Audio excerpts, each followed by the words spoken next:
నిన్నటి నుంచి డ్రోన్స్ మొదలుపెట్టిందో దాదాపు 500 డ్రోన్స్ ప్రయోగించింది. కానీ వీటన్నిటిని కూడా మన భారత సైన్యం విజయవంతంగా తిప్పికొట్టింది, గాల్లోనే పేల్చేసింది. ఆ తర్వాత పాకిస్తాన్ చేసిన ఒక పెద్ద తప్పు, ఢిల్లీ వైపు కూడా డ్రోన్స్ని ప్రయోగించటం. వాటిని విజయవంతంగా మన భారత సైన్యం అయితే తిప్పికొట్టింది. కానీ ఈ విషయాన్ని భారత సైన్యం, భారత ప్రభుత్వం చాలా సీరియస్గా తీసుకుంది. ఈరోజు ఉదయం నుంచి కూడా మన ప్రధానమంత్రి నరేంద్ర మోదీ త్రివిధ దళాధిపతులతో పాటు NSA national security adviser Ajit దోబాల్తో పాటు రక్షణ శాఖ మంత్రితో మాట్లాడి ఇక ఆల్ అవుట్ అటాక్ చేయడానికి కూడా సిద్ధపడ్డారు. దీనికి ఇక్కడ ఒక విషయం చెప్పాలి మీకు నేను. ఒకవైపు పాకిస్తాన్ బయటికి ఒక మేకపోతు గాంభీర్యం ప్రదర్శిస్తూ ఉంది. అవసరమైతే అణుయుద్ధం చేస్తాం, అణుబాంబులు వేస్తాం అనే ఒక బిల్డప్ ఇవ్వటం కోసం నేషనల్ కమాండ్ అథారిటీ ఏదైతే అణుయుద్ధం చేయడానికి కావాల్సిన పర్మిషన్స్, కావాల్సిన రివ్యూ చేసి అనుమతి ఇచ్చే ఏ సంస్థ ఉందో వాళ్ళతో మీటింగ్ పెడుతూనే ఇంకోవైపు అమెరికాతో కాళ్ళ బేరానికి వెళ్ళింది. అమెరికా దగ్గరికి వెళ్ళి ఎలాగో ఒప్పించండి, ఇండియాను కంట్రోల్ చేయండి, లేకపోతే మేము తట్టుకోలేము అని అమెరికా కాళ్ళు పట్టుకోవటం మొదలుపెట్టింది.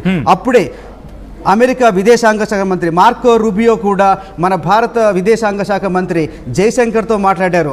మీరు తగ్గండి, పాకిస్తాన్ కాళ్ళ బేరానికి వచ్చింది, ఇక నుంచి మీ కాళ్ళ దగ్గర పడుంటుంది పాకిస్తాన్, మీకు ఎట్లాంటి హాని తలపెట్టమని చెప్పి వాళ్ళు హామీ ఇస్తున్నారు, మీరు తగ్గండి అని చెప్పేసి మనకు అమెరికా నుంచి మీకు ఒక రిక్వెస్ట్లు అయితే వచ్చాయి. పాకిస్తాన్ని అప్పుడే మీరు ఒకసారి విషయం గుర్తుపెట్టుకోండి, ఈరోజు పొద్దున్నే పాక్ విదేశాంగ శాఖ మంత్రి ఇషాక్ దార్ నుంచి ఒక ప్రకటన వచ్చింది.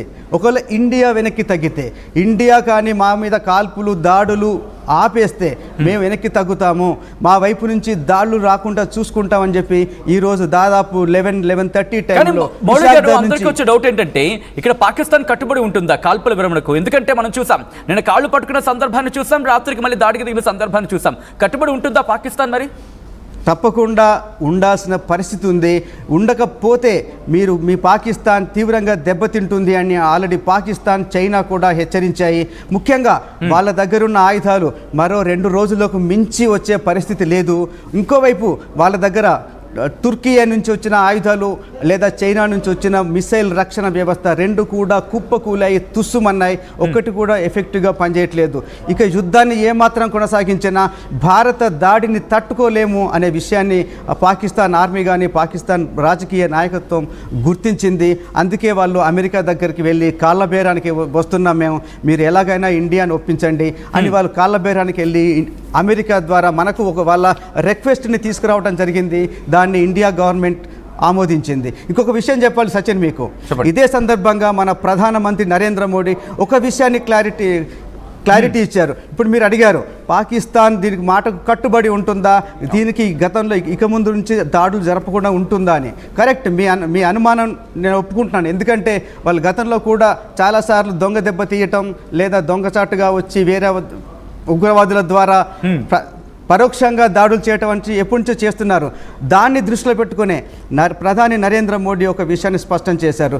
ఇక ముందు మా దేశంపై ఎలాంటి ఉగ్రదాడి జరిగినా దాన్ని భారత్పై దాడిగానే చూస్తాం, ఒక యుద్ధ చర్యగానే చూస్తాం, దానికి ప్రతీకారంగా దాడి ఉంటుంది అని చాలా గట్టి హెచ్చరిక చేశారు. అంటే కంటిన్యూ చేస్తాను, మీరు ఒక ఇంట్రెస్టింగ్ పాయింట్ రైజ్ చేశారు.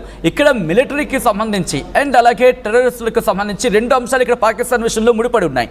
ఒకసారి నేను అనంతకృష్ణ గారి దగ్గరికి వెళ్ళే ప్రయత్నం చేస్తున్నాను. అనంతకృష్ణ గారు, ఇక్కడ ప్రధానంగా మనం కొద్దిసేపటి క్రితం కూడా మాట్లాడుకోవడం జరిగింది. ఇక్కడ మాట ఏంటంటే కనుక ఇక్కడ పాకిస్తాన్ మిలిటరీ విషయంలో ఉంటుంది, కానీ ఇక్కడ ఉగ్రవాదులు పాకిస్తాన్ మాట వింటారా అనేది ప్రధానమైన క్వశ్చన్. ఇక్కడ వెంటనే ఉగ్రవాదులకు సంబంధించి ఎటువంటి చర్యలకు దిగే అవకాశం ఉంది? భారత్ మళ్ళీ అప్పుడు దాడికి దిగాల్సిన అవసరం ఉంటుంది కదా? ఇప్పుడు సార్ ట్రంప్ యాక్చువల్గా ఇండియా కాదు, సార్ చెప్పినట్లు వాళ్ళు కాళ్ళ బేరానికి వెళ్ళారు. సేమ్ ఒక ఎగ్జాంపుల్ చెప్తాను. కార్గిల్ వారప్పుడు కూడా మేము న్యూక్లియర్ వెపన్ చేస్తామని చెప్పి బెదిరించారు. అమెరికా ఫోన్ చేస్తే అటల్ బిహారీ వాజ్పేయి గారు ఏమన్నారంటే, వాళ్ళని చేయమనండి, నేను లాస్ అవుతా, ఒక 25% నా పీపుల్ లాస్ అవుతారు, కానీ పాకిస్తాన్ మ్యాప్లో ఉండదని చెప్పి ఆన్సర్ ఇచ్చారు. ఇక దానికి ఏం చెప్పలేదు, అమెరికా కూడా ఏం అసలు ఆన్సర్ ఇవ్వలేదు. అంటే వీళ్ళు మామూలు బూచి, మేము న్యూక్లియర్ వెపన్ చేస్తామని. అంటే వాళ్ళు ఉన్న ఆమ్యునేషన్ మొత్తం ఉక్రెయిన్కి అమ్ముకున్నారండి. వాళ్ళ దగ్గర ఓన్లీ 2 డేస్కే ఇంకా ఆమ్యునేషన్ ఉంది. ఇంకొకటి, ఇప్పుడు టర్కీ నుంచి కానీ చైనా నుంచి కానీ తెచ్చుకున్న వెపన్స్ అంత ఈజీగా వాళ్ళకి ట్రైనింగ్ లేకుండా యూజ్ చేయలేరు. ఎందుకంటే ఇది 1971లో పాకిస్తాన్ ప్రాక్టికల్గా చూసింది. అప్పుడు పాకిస్తాన్కు అమెరికా, ఇంగ్లాండ్, చైనా అన్నీ సపోర్ట్ చేశాయి. అప్పుడు ఒకే ఒక దేశము మనకు అప్పుడు సోవియట్ యూనియన్ కలిసి ఉన్న పెద్ద కంట్రీ కనుక అప్పుడు సోవియట్ యూనియన్ చెప్పింది మీరు కన్నా ఎంటర్ అవుతే నేను ఇండియాకు సపోర్ట్ చేస్తానని. ఆ రిలేషన్షిప్పే రష్యాతో ఇప్పటిదాకా మనం కంటిన్యూ చేస్తున్నాము. ఇక్కడ మళ్ళీ ఇంటరప్ట్ అయ్యే ప్రయత్నం చేస్తాను, ఎందుకంటే మీరు ఇంతకు మాట అనడం జరిగింది ట్రైనింగ్ కావాల్సి ఉంటుందని చెప్పి. సో ఈ సినారియోలో ఇప్పుడు పాకిస్తాన్కి మిలిటరీకి ఎవరైనా ట్రైనింగ్ ఇస్తారు కానీ ఉగ్రవాదులకు ట్రైనింగ్ ఇవ్వరు. ఇందులో మాట్లాడడం జరిగింది ఇక్కడ ఉగ్రవాదులు ముందు వరుసలో ఉంటారు, ఆ తర్వాత పాకిస్తాన్ ఆర్మీ ఉంటుందని చెప్పి. సో ఇప్పుడు పాకిస్తాన్కి సంబంధించి ఉగ్రవాదాన్ని పూర్తిగా అణగదొక్కేందుకు అమెరికా రంగంలోకి దిగుతుంది, ఎందుకంటే మధ్యవర్తిత్వం వహించిన వ్యక్తికి బాధ్యత ఉంటుంది. సో ఇప్పుడు అమెరికా రంగంలోకి ఉగ్రవాదులకి సంబంధించి గట్టిగా చర్యలకు దిగే అవకాశం ఉందనుకోవాలండి ఇక్కడ. సార్ అమెరికా చెప్పినా పాకిస్తాను మళ్ళీ వాళ్ళ ఒకరబుద్ధి చూపిస్తుంది.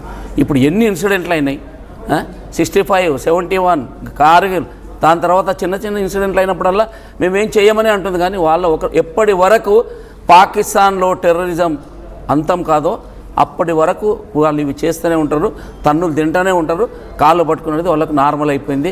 కాళ్ళు పట్టుకోవడం ఇండియాను కానీ మా పాకిస్తాన్ కానీ ఆర్మీని అమెరికాతో పోయి వాళ్ళు మొత్తంలో రాత్రి మొత్తం కాళ్ళు పట్టుకుని బేరానికి పోయినందుకే ఇప్పుడు మోడీ గారు కూడా ట్రంప్ చెప్పుంటారు ఏమని, నేను చెప్పినాను వింటారు అని. వినకుంటే మళ్ళీ ఇదే ఇప్పుడు మొన్న వాళ్ళు 26 మందిని చంపింది కాదండి, అది భారతదేశం మీద, మన భారత మాత మీద వాళ్ళు అటాక్ చేశారు.